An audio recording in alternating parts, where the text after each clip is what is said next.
Kitap na tampi kapal ke tai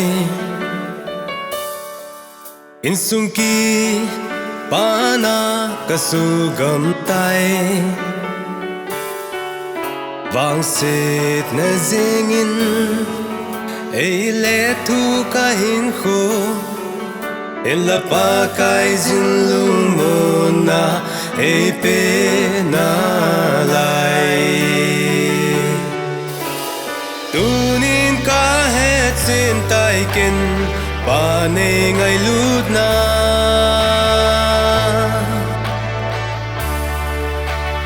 Avelin do kit ponge pa kai ne ngai lut na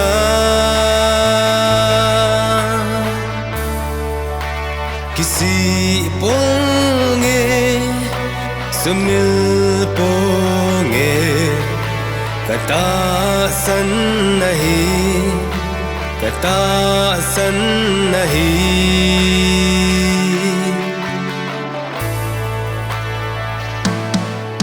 Sanadam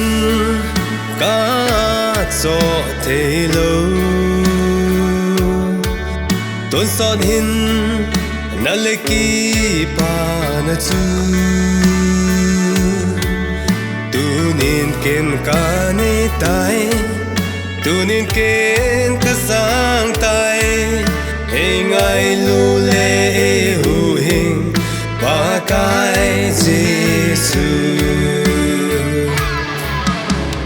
Tunin ka het sin tai ken pa ne ngai lut na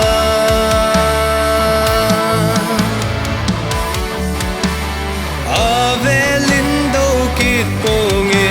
pa kai ne ngai lut na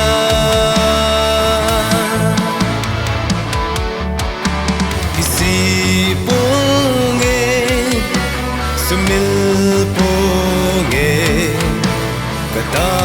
san nahi